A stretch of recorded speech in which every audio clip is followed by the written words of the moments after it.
Kama Tanga Jiji na mamlaka maji safi ya maji taka na bonde, tulikuwa tunatamani kwanza tuhakikishe kila mwananchi wa jiji la Tanga anakuwa na choo. Wale wenye vyoo vya asili na vya shimo viboreshe mpaka vifike katika hali ya kuwa vyoo vinavyoweza kunyonyeka, tunaita emptyable toilet.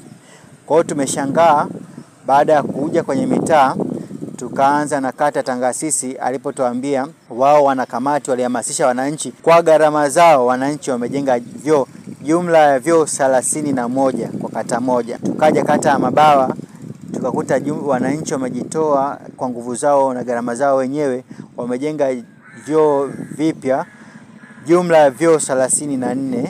Lakini pia kata Masiwani tulivyotembelea, wanakamati wamehamasisha na wananchi kwa nguvu zao na kwa pesa zao wamejitoa jumla ya vyoo 12.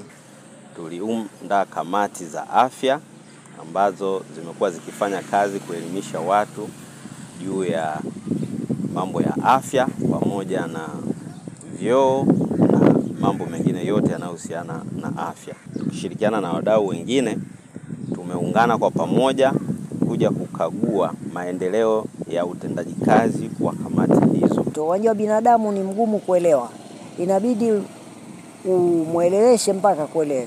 Mwingine analalamikia kutokuwa na hali bora ya kimaisha, yani uwezo wa kipesa, umaskini alionao, atawezaje kutengeneza choo bora?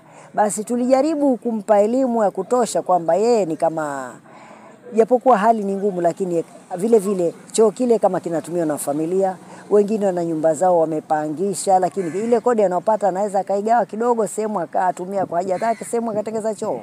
Na wale ambao ni wanafamilia, basi wanaweza kukaa kama wanafamilia kwa sababu nyumba ni yao, waweze kushirikiana. Pale palipo na changamoto zaidi vile vile wataomba ushirikiano, na vile vile kama anaweza, kuna baadhi ya mashirika anaweza kumpa msaada, hususan kwa wale wazee wasiojiweza kabisa.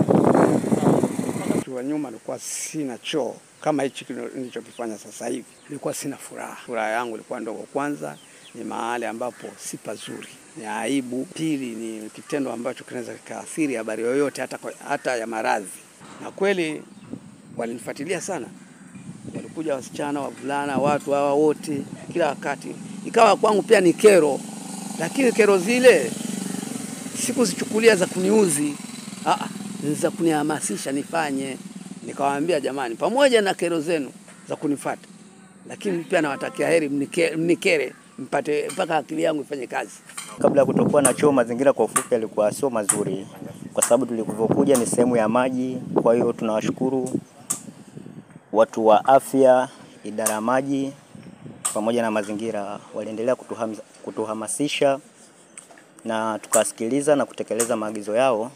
Kwa sasa hivi tuna choo kizuri na mazingira yako safi. Tunashukuru, tuendelea vizuri.